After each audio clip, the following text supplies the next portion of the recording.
तो दोस्तों आज हम बात करेंगे स्टोरेज सिस्टम का। ये स्टोरेज सिस्टम क्या होता है कि जब से इंसान का जो मनुष्य का जो विकास का कहानी है और मनुष्य अपने यूज के लिए कई सारा वस्तु का संग्रहण करना शुरू करता है, उसी समय से स्टोरेज सिस्टम स्टार्ट होता है। ठीक है, जैसे अनाज का स्टोर करने के लिए आप देख रहे होंगे आज भी गांव घर में बांस का बेंत का उसको बीन कर उसके ऊपर मिट्टी लगाकर उसको सुखा कर उसमें अनाज डाला जाता है। पुआल को विशेष प्रकार से भून के उसके अंदर में ग्रेन्स को डाल के मिट्टी से उसको कवर करता है। तालाब और कुआं भी पानी का एक स्टोरेज सिस्टम है और हमारे राजस्थान में कई बावरी मिलते हैं, वो सभी स्टोरेज सिस्टम का एक हिस्सा है। ठीक है, वीडियो लंबा हो जाता है, अधिक लंबा नहीं करना है। आधुनिक युग में आप कंक्रीट का स्टोरेज सिस्टम बना सकते हैं, माइल्ड स्टील लोहा का स्टोरेज सिस्टम बना सकते हैं, पॉली विनाइल क्लोराइड जैसे सिंटेक्स टैंक वगैरह होता है, पॉलीथीन्स वगैरह होता है, उसका स्टोरेज सिस्टम हो सकता है। पुराने ज़माने में लकड़ी का भी बनाया जाता था, विशेष चीज़ उसमें डाला जाता था जो कि अन्य चीज़ों को डैमेज कर देता था या अफेक्टेड होता था। जैसे लकड़ी के स्टोरेज सिस्टम है, लकड़ी के मर्तबान में घी और तेल रखा जाता था। ठीक है,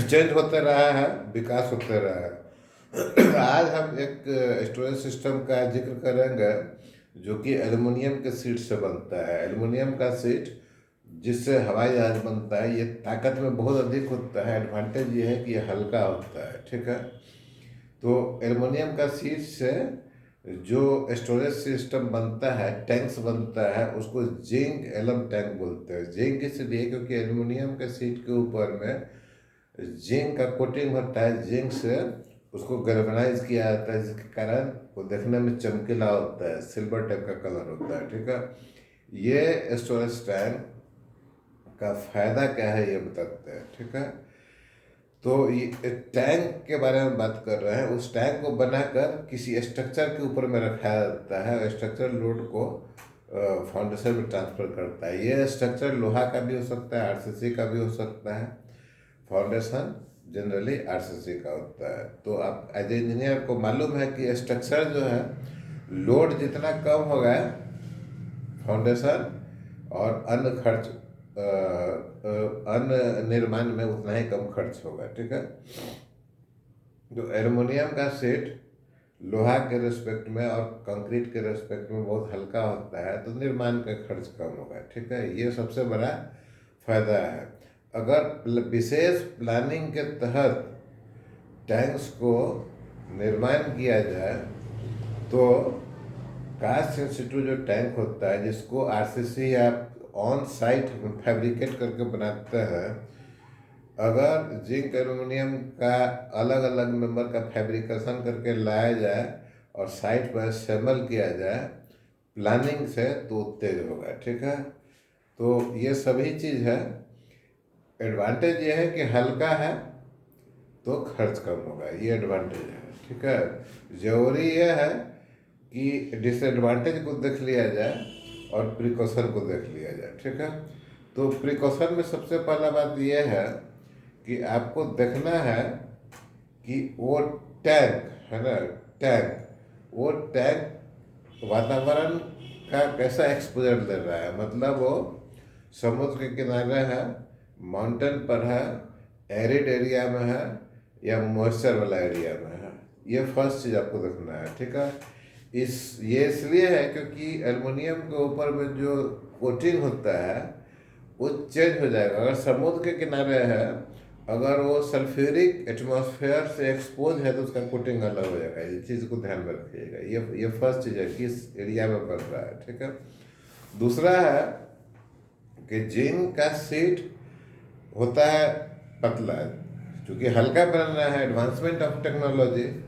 तो उसके अंदर में देखिए, किसी भी टैंक के अंदर में कोई भी वस्तु को स्टोर करते हैं, चाहे आप साइलो के अंदर में अनाज लगे रखते हो या बंकर के अंदर में कोयला, है ना, इस चीज़ का ध्यान दिया जाता है कि जो मटेरियल जिसको स्टोर कर रहा है वो टैंक के वाल के साथ कितना रिएक्टिव है। ठीक है, रिएक्शन मतलब केमिकली भी हो सकता है। दूसरा, कि अगर जब वो लिक्विड फ्लो करता है, मतलब वो जो टैंक के सरफेस पर जब वो लिक्विड, वो जो स्टोरिंग मटेरियल फ्लो ऐसा कर रहा है, तो स्टोरेज का एब्रेशन कितना होता है, ये सब चीज़ का ख्याल रखा जाता है। ठीक है, अब आरसीसी के टैंक में कोई मटेरियल है, कोल है या फुल ग्रेन से ऊपर से नीचे तक आएगा तो इफेक्ट पड़ता है उसके सरफेस पर, कंक्रीट आपका खराब होगा, लोहा खराब होगा।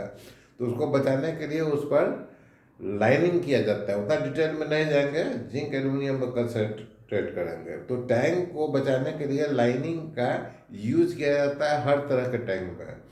वो लाइनिंग मेटल का भी हो सकता है, पेंट का भी हो सकता है, और पीवीसी सीट का भी हो सकता है, पॉलीविनाइल सीट। ठीक है, इस पॉलीविनाइल सीट का यूज हम लोग जिंक एल्यूमिनियम टैंक का स्टोरेज के लिए किया जाता है, जिसको आम बोलचाल के भाषा में टेक्नीशियन लाइनर बोलता है। ठीक है, प्रिकॉशन में आता है।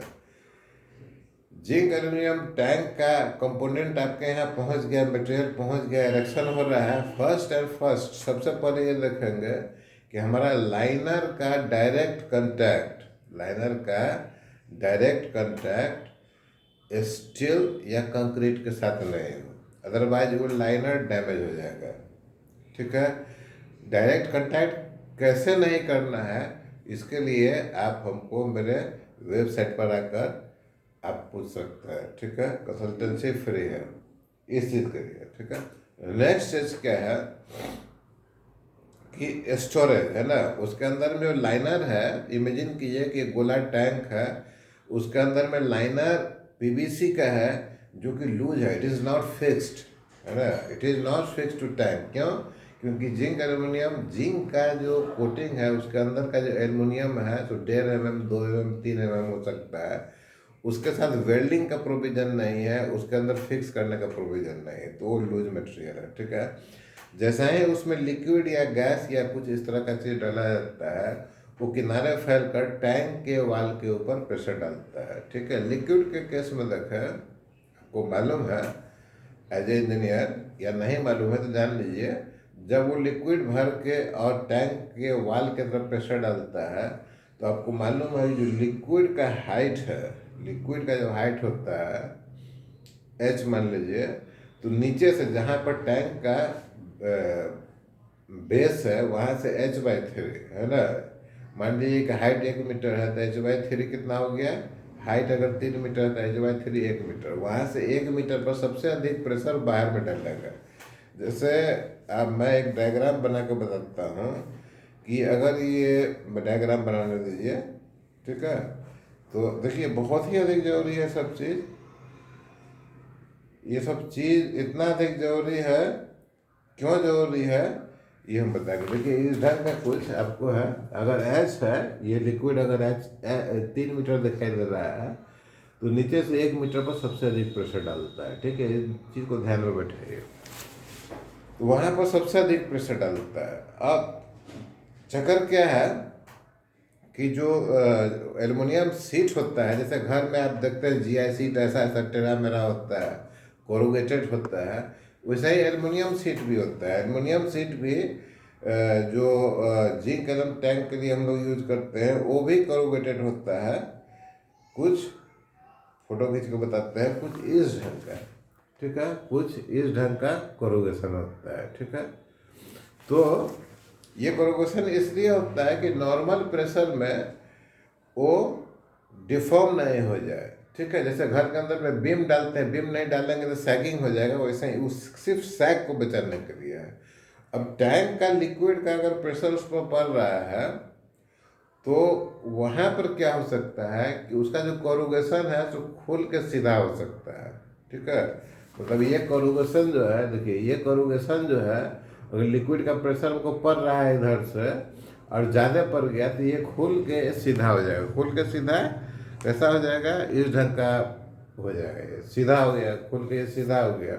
उसके बाद धीरे धीरे जो है तो ये बल्ज करेगा और फटने का चांस है, ये बल्ज करेगा और फटने का चांस है। ठीक है, ये सबसे ज़्यादा कहाँ हो सकता है, यहाँ देखिए जो वीडियो में हम आपको दिखला रहे हैं h/3 यहाँ पर हो सकता है। ये खतरनाक सिचुएशन बन सकता है।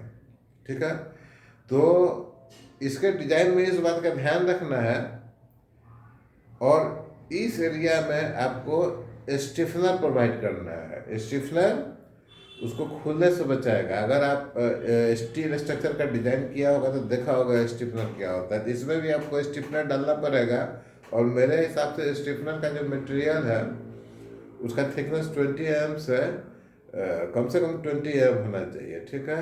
तब क्या है कि उस एरिया में अगर प्रेशर आता है लिक्विड का तो उससे आपको बचाएगा। और अगर आपका स्ट्रक्चर जोन 4 में पड़ रहा है तो एडिशनल सेफ्टी लेना पड़ेगा अर्थक्वेक के लिए। अर्थक्वेक के लिए जो लिक्विड का प्रेशर डेवलप होता है और प्लस डेड लोड का जो लिक्विड का सरफेस प्रेशर है, वो दोनों को ऐड करके वहाँ पर स्टिफनर का आपको डिजाइन करना पड़ेगा, अदरवाइज आपका टैंक फट जाएगा। याद रखिए कि ये टैंक दूसरा डिसएडवांटेज ये है कि ये टैंक जो है सो वेल्डिंग नहीं होता है। जो एल्युमिनियम है इतना पतला है कि वेल्डिंग नहीं करके उसको नट बोल्ट के सिस्टम पर डाला गया है, ठीक है। तो नट बोल्ट के सिस्टम पर डालने से क्या है कि आपको कंटिन्यूसली, एक तो जिस समय बनाते हैं, जिस समय उसको बोल्टिंग करते हैं तो कितना किलो न्यूटन का या कितना न्यूटन का आपको उसको स्ट्रेंथ देना है टाइटनिंग में, वो टॉर्क रेंज से आपको डिजाइनर बताएगा 5 किलो न्यूटन देना है कितना, और उसी ढंग का आपको बोल्ट लगाना पड़ेगा। नेक्स्ट चीज़ क्या है कि उस नट बोल्ट का मेंटेनेंस आपको रेगुलरली करना पड़ेगा। एक आदमी हमेशा उसको ऑब्जर्व करता रहेगा, ठीक है। आपको 1/2 mm का भी अगर उसका जो होल है गैप होने पर बार बार टैंक खाली होगा भरेगा, तो नट जो है सो उसमें अगर गैप है और डेवलप कर रहा है अधिक तो आगे जाके वियर एंड टियर उसका पिच कम होते चला जाएगा और वो टूट सकता है, जिसका ध्यान रखना पड़ेगा। तो क्या हो गया, लाइनर कांटेक्ट में नहीं रहना चाहिए सरफेस के साथ बेस में। तीसरा चीज़ क्या हो गया कि जो बोल्टिंग सिस्टम है उसका मेंटेनेंस बहुत चाहिए। दूसरा और सबसे इम्पोर्टेंट क्या है कि अर्थक्वेक और लिक्विड का प्रेशर जिस एरिया में रहता है वहाँ पर स्टिफनर का आपको डिजाइन करना पड़ेगा। ये बहुत इम्पोर्टेंट चीज़ है, ठीक है। और फोर्थ चीज़ ये है कि अभी ये R&D फेज में है, मतलब कि इंडिया के लिए R&D में है। इंडिया में अभी इसका कोड फिक्स नहीं हुआ है, लेकिन ऐसा नहीं है कि आप काम नहीं कर सकते। काम कीजिएगा, दुनिया का अलग अलग देश में चल रहा है, ऑस्ट्रेलिया है, अमेरिका है, वहाँ का कोड आप फॉलो कर सकते हैं, उसमें किसी तरह का कोई दिक्कत नहीं है। तो कोई भी नया टेक्नोलॉजी जब एडॉप्ट होता है तो उसमें सबसे बड़ा मुसीबत क्या होता है कि फेल्योर का चांसेस अधिक होता है शुरुआती दौर में, ठीक है। चाहे आप सेटेलाइट छोड़िए या कुछ भी कीजिए आप, है ना, वो फेल करेगा, शुरू में 1-2 बार फेल करेगा। उस फेल का जो डाटा है उस डाटा के बेस पर वो डेवलप होता है।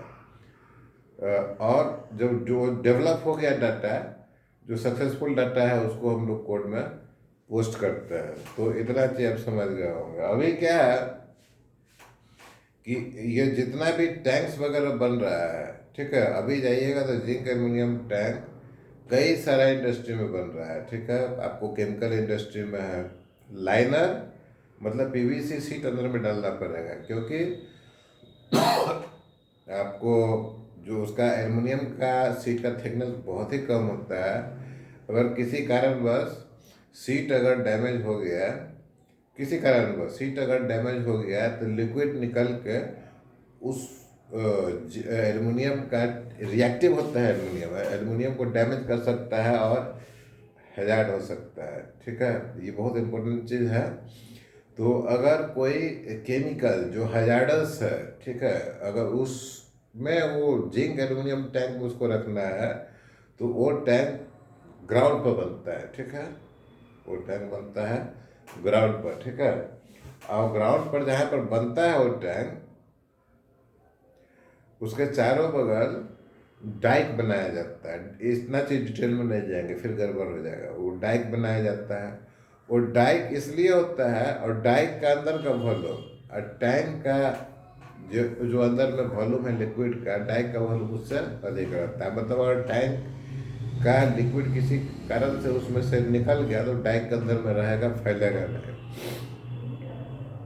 ठीक है। अगर गैसियस चीज़ है, डेंजरस गैस जो एटमॉस्फेयर में जा सकता है, तो उसके लिए अगर फ्लेमेबल है तो उसके लिए टैंक के ऊपर मैनेजमेंट किया जाता है। फायर फाइटिंग का किया जाएगा, या गैस से फायर फाइटिंग हो या लिक्विड से फायर फाइटिंग हो, स्प्रे करके गैस को ऑब्जर्व कराने का, जैसे सल्फ्यूरिक एसिड एब्जॉर्ब हो जाता है उसमें लिक्विड में, तो वो सभी चीज़ इंतजाम किया जाता है। ठीक है। पीने का पानी के लिए जो टैंक हम एल्युमिनियम का यूज करते हैं उसमें ये सब चीज़ करने का ज़रूरत नहीं है। ठीक है, इतना ज़रूरत नहीं है। लेकिन लाइनर आपका ऐसा होना चाहिए कि उससे पानी बाहर नहीं निकले, क्योंकि पानी में भी बहुत सारा केमिकल रहता है जो कि एल्युमिनियम शीट को आपको डैमेज कर देगा। ठीक है, तो इसके लिए ज़रूरी है कि जो लाइनर है उसका वेल्डिंग प्रॉपर होना चाहिए, वेल्डिंग एंड फैब्रिकेशन। आप सोच रहे होंगे कि प्लास्टिक में क्या वेल्डिंग, प्लास्टिक में भी वेल्डिंग होता है। एक प्लास्टिक के शीट को दूसरे प्लास्टिक की शीट के साथ जोड़ने की प्रक्रिया जो है उसको वेल्डिंग करते हैं। ये बहुत सारा मेथड से होता है, थर्मल वेल्डिंग भी होता है और केमिकल वेल्डिंग भी होता है। ठीक है, इसके अलावा जो उस टैंक के अंदर में नोजल्स होता है, नोजल्स मतलब इनलेट आउटलेट वगैरह के लिए बहुत सारा पाइप का फिटिंग होता है, तो उस फिटिंग वहाँ पर अच्छी तरह से गैस्केट वगैरह लगाकर और सील लगाकर करना है ताकि लिक्विड रिसन है। तो ये सभी चीज़ प्रिकॉशन है। ठीक है, ये इस प्रिकॉशन को नेगलेक्ट करने पर यही चीज़ आपको डिसएडवांटेज में आ जाएगा। ठीक है, तो एडवांटेज एक है कि टैंक ये हल्का होता है, कॉस्ट ऑफ कंस्ट्रक्शन कम हो गया, बहुत कम हो गया। ठीक है, और डिसएडवांटेजेस बहुत है तब तक कि जब तक उस टैंक को अच्छी तरह से ग्रेड सुपरविजन, अच्छा इंजीनियर के अंडर में डाल के नहीं बनवाता है, तब तक आपको रिस्क जो है सो बना रहेगा। तो उम्मीद है कि इतना चीज़ आप समझे होंगे। ज़्यादा डिटेल में और general arrangement of zinc aluminium tank you should register on my website technodigital.co.in। हम आपको बताएंगे कि जनरल अरेंजमेंट कैसे करना है जिससे फेलियर का चांसेस कम हो जाए। ठीक है, ओवरहेड टैंक के लिए भी और ऑन द ग्राउंड टैंक के लिए भी। तो आज के लिए इतना ही। थैंक यू और धन्यवाद।